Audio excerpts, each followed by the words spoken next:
Hello hello hi friends. अब हम पढ़ेंगे पेरेंटिंग एजुकेशन। पेरेंटिंग एजुकेशन का मतलब कैसे पेरेंट्स को चिल्ड्रंस के साथ, टॉडलर इन्फेंट्स के साथ ट्रीट करना चाहिए, इसके बारे में पढ़ेंगे।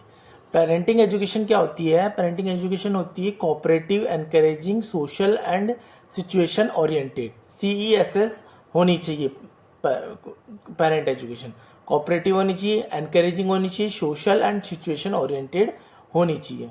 सिचुएशन के अनुसार अपन को ट्रीट करना चाहिए बच्चों के साथ, जो पेरेंट्स को ट्रीट करना चाहिए। Parents play role in children's development. Children के डेवलपमेंट के लिए पेरेंट्स का रोल बहुत बड़ी भूमिका निभाता है। टू फंडामेंटल कंपोनेंट्स होता है पेरेंटिंग। फर्स्ट होता है सपोर्टिव कंपोनेंट और दूसरा होता है कंट्रोलिंग कंपोनेंट। ठीक है, supportive component. Two fundamental component, supportive component और कंट्रोलिंग कंपोनेंट। ठीक है ना, सपोर्ट करना और कंट्रोल करना, दो कंपोनेंट होते हैं। Effective parenting is not easy. Effective parenting easy नहीं होती, बहुत डिफिकल्ट होती है। High level of parental support nurture combined with high level of behavioural control और guidance are related to more positive outcome for children. ठीक है ना, outcome children के साथ ट्रीट करने के लिए हमें गाइडेंस की ज़रूरत होती है, मोर पॉजिटिव आउटकम लाने के लिए, और उनके साथ कैसा बिहेव करना है हाई लेवल के तरीके से। तो ये अपने को पेरेंटिंग एजुकेशन से आती है। ठीक है, कैसे पेरेंट्स को कंट्रोल करना है बच्चे को और कैसे उनके साथ बिहेव करना है, ये सब चीज़ें पेरेंटिंग एजुकेशन में आती है। Even those parents who are in a लेप की position to positively affect their children face significant challenges in daily life. ठीक है, अब हम पढ़ेंगे a parent education program is a course that can be followed to correct and improve a person's parenting skills. Such courses may be general, covering the most common issues parent may encounter, or specific for infant, toddlers, children and teenagers. Parent education वो programme है जिसमें कि अपनी गलतियों को सुधारा जाता है और उसको इम्प्रूव किया जाता है। अपनी पेरेंटिंग स्किल्स को इम्प्रूव किया जाता है और जो कॉमन इश्यूज आ रहे होते हैं उनको एनकाउंटर कर उनको दूर किया जाता है फॉर इन्फेंट्स, टोडलर्स और चिल्ड्रंस के लिए, टीनेजर्स के लिए। ठीक है, what is parent education important? Why is parent education important? क्यों जरूरी है पेरेंट एजुकेशन? पेरेंट को एजुकेट करना क्यों जरूरी है? क्योंकि जब तक पॉजिटिवली पेरेंट अगर प्रैक्टिस नहीं करेंगे, पॉजिटिव एक्ट करना नहीं करेंगे, तब तक क्या है कि टोडलर का विकास नहीं हो पाएगा, उनका क्या डेवलपमेंट नहीं हो पाएगा ढंग से। तो positive language, plan discipline and family routines, इन चीज़ों का ध्यान रखना बहुत ज़रूरी है। इट एनकरेजेस नर्चरिंग बिहेवियर भी और इंक्रीजेस पेरेंट्स से बिहेवियर में सुधार आता है और चाइल्ड का डेवलपमेंट और कम्युनिकेशन स्टाइल में भी सुधार आता है। अब हम पढ़ेंगे history and development of parent education. Parenting education and support has always existed in form kinship and family networks, but formal recognition the need to support parents was established through the International Year of the Family in 1994. ठीक है, ये क्या है? पहला तो the first relate to significant changes in family structure where extended tribal और community family models have given way to more nuclear. ठीक है, in some societies absent parent family models. ठीक है, बीमारी आ जाती है, कभी नेचुरल डिजास्टर्स आ जाते हैं, इसके कारण क्या है कि पेरेंट एब्सेंट हो जाते हैं फैमिली मॉडल से। और तो उससे क्या कि आजकल क्या है कि एक्सटेंडेड फैमिली से ज़्यादा मोर न्यूक्लियर फैमिली पे ज़्यादा ध्यान दे रहे हैं लोग।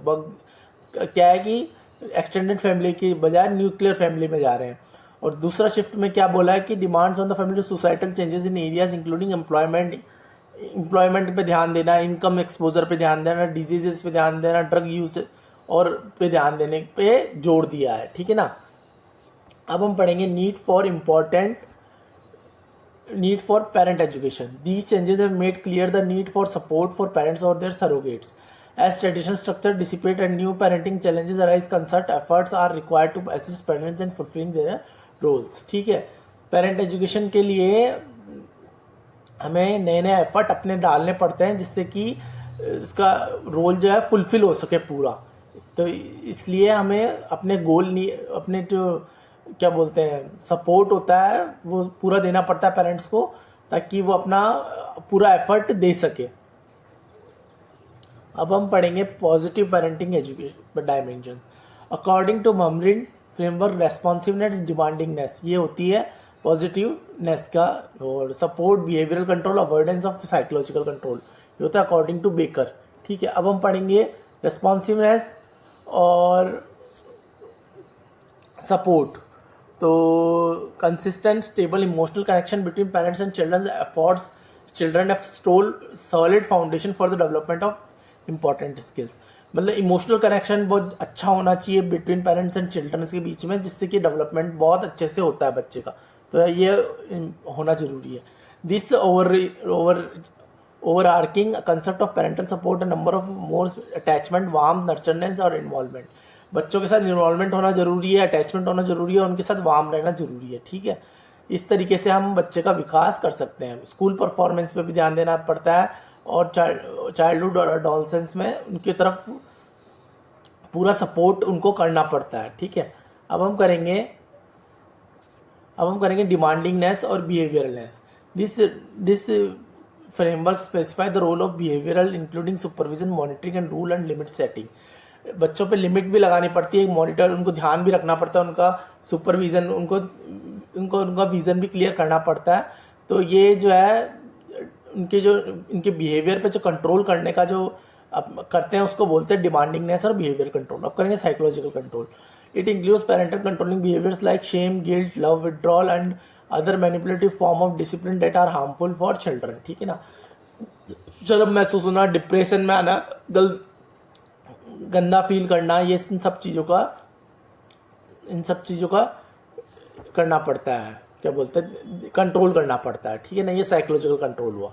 अब हम पढ़ेंगे किस तरीके से पेरेंटिंग प्रैक्टिसेस होती है। मोटिवेट, बच्चों को मोटिवेट करना चाहिए। एडवोकेट, बच्चों को एडवोकेट भी करना चाहिए। तो मोटिवेट कैसे करते हैं? Teach children about themselves, others and the world around them. ठीक है, बच्चों को अपने क्या दुनिया में क्या चल रहा है उसके बारे में बताओ और उनको पढ़ाओ, ये उनका इमेजिन, उनका विज़न क्लियर करो। ठीक है ना, ये जो है उनको इन्फॉर्मेशन देने से, उनको ये प्रोसेस करने से, उनको इन्फॉर्मेशन देने से बहुत नॉलेज मिलती है और वो उनकी इमेजिनेशन पावर भी बढ़ती है। तो इस तरीके से मोटिवेट करना चाहिए। Advocate, find, use and create community resource when needed to benefits one children and the community of children. Stimulate social change to create supportive environments for children and families. Build relationship with family, neighbourhood and community group. ठीक है, relationship बनाओ family से, neighbourhood से, और उनको support करो environment के according, तो ये एडवोकेट हो जाता है। गाइड, उनको प्रॉपर गाइड भी करो, उनका बिहेवियर सेट करो, और उनके लिए उनके बीच में एक मेंटेन करो, रीजनेबल लिमिट्स रखो हर चीज़ की, और उनको अपॉर्चुनिटीज़ दो, रेस्पॉन्सिबिलिटीज़ दो, रेस्पॉन्सिबिलिटीज़ के लिए लर्न कराओ उनको, और उनकी प्रॉब्लम को सॉल्व करो, टीच करो, उनको बताओ कि कैसे प्रॉब्लम सॉल्व होगी, उनके ऊपर पूरा ध्यान रखो। ये होता है गाइड करना। नर्चर का मतलब होता है एक्सप्रेस अफेक्शन एंड कंपेशन, उनके तरफ उनको प्यार और उनको दुलार दो, और उनको सेल्फ रेस्पेक्ट करना सिखाओ, और उनको होपलेस मत होने दो। ठीक है ना, लिसन, उनकी सुनो और उनको फीलिंग कराओ, उनको आइडियाज़ दो नए नए। टीच काइंडनेस, उनको प्यार दो, उनको प्यार करना सिखाओ, और nutrition, clothing, health and safety needs of one children, जो भी उनकी ज़रूरत है उनकी ज़रूरतों को पूरा करो, और उनके साथ सेलिब्रेट करो हर चीज़। ठीक है, और क्या पेरेंटिंग प्रैक्टिसेस होती है? केयर फॉर सेल्फ, खुद का ध्यान रखना सिखाओ कि कैसे आप अपना खुद का ध्यान रख सकते हैं। उनको स्ट्रेस होने से बचाओ, उनका स्ट्रेस को मैनेज करो, फैमिली रिसोर्सेज के साथ मैनेज करना सिखाओ, और पेरेंट्स के साथ ऑफर सपोर्ट करो उनको।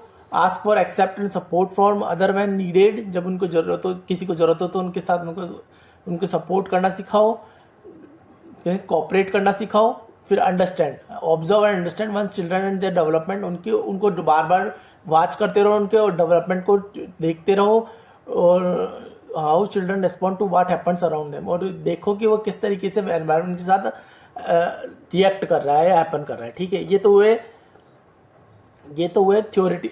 हुए पेरेंटिंग प्रैक्टिसेस। अब हम थ्योरेटिकल मॉडल्स पढ़ेंगे। Attachment model, behaviour modification model, democratic model और सोशल कॉन्शियसनेस मॉडल। अटैचमेंट का मतलब होता है कि attachment to a caregiver is a primal and fundamental form of behaviour में क्या है कि अटैचमेंट होना बहुत ज़रूरी है किसी भी चीज़ का। तो तब तक क्या है, उसको कंफर्टनेस भी नहीं मिलेगी और उसको एक कंसिस्टेंट ट्यून्ड भी नहीं हो पाएगा वो। तो इसलिए क्या अटैचमेंट तो होना बहुत ज़रूरी है। बिहेवियर मॉडिफिकेशन मॉडल क्या होता है, इन्हें behaviour theories tend to focus on modelling reinforce and punishment, मतलब उनको पनिशमेंट दे के उनको फोर्स करके उनको मॉडलिंग करके हम उनके बिहेवियर पे कंट्रोल कर सकते हैं। Democratic model education models are rooted in Adlerian psychology. तो emphasis the importance of understanding children's perspective by reflecting on their cognitive and internal motivation process. उनको मोटिवेट करो और उनको रिफ्लेक्ट करना सिखाओ, उनको समझाओ, उनके पर्सपेक्टिव को कैसे रिफ्लेक्ट करते हैं, किसके सामने किस तरीके से रिफ्लेक्ट करते हैं वो सिखाओ। अब चौथा है social consciousness model. Another parenting education model identified by Myers Walls is the socially conscious parenting model. Programs based on this model are emphasis social challenge, empathy and respect for self and others। ठीक है, दूसरों को respect करना सिखाओ और खुद भी respect करो, ढंग से बोलो, ढंग से चलना, ढंग से बैठना सिखाओ। ये क्या है, सोशल कॉन्शियसनेस मॉडल हो कि किस तरीके से हम सोशल कॉन्शियसनेस रख सकते हैं। काउंसलिंग और कम्युनिकेशन मॉडल। काउंसलिंग करना मतलब कि पेरेंटिंग एजुकेशन क्या करती है कि काउंसलिंग करना सिखाती है पेरेंटिंग प्रोग्राम्स। ठीक है, ढंग से बिहेव करना सिखाती है, कैसे बिहेव करना है इसकी काउंसलिंग लगाना सिखाती है। ठीक है, और डिस्करेज नहीं करती है उसको। ठीक है, इसके साइकोलॉजिकल कंट्रोल को कंट्रोल करती है। ठीक है, और अब हम पढ़ेंगे इस तरीके से हमें कम्युनिकेट करना चाहिए, ये भी सिखाती है। ठीक है, डेवलपमेंटल मॉडल में क्या होता है कि ये पेरेंटिंग बिहेवियर से भी नहीं होता है, ये जब चाइल्ड के डेवलपमेंट पे बहुत डिपेंड करता है और पेरेंट्स की नॉलेज कितनी है इस हिसाब से चाइल्ड का डेवलपमेंट पे डिपेंड करता है ये। और ये क्या है, these programmes are often considered to emphasise children's ages and stages. जैसे जैसे एज आती है वैसे स्टेज आती है वैसे वैसे इनका डेवलपमेंट भी होता जाता है और उस हिसाब से इनका क्या बोलते हैं बिहेवियर भी चेंज हो जाता है। पेरेंटिंग का बिहेवियर भी चेंज होना चाहिए और पेरेंट की नॉलेज भी उनको प्रॉपर होनी चाहिए कि कैसे हमें चिल्ड्रंस को नॉलेज देनी है। ठीक है ना, ये हुआ development model. Thank you and have a nice day. इस तरीके से हमने पेरेंट्स की एजुकेशन के बारे में पढ़ा कि पेरेंट्स को कैसे पेरेंट्स को पॉजिटिवली रिएक्ट करना चाहिए चिल्ड्रंस पे और कैसे पेरेंट्स को एजुकेशन देनी चाहिए। ठीक है, thank you and have a nice day.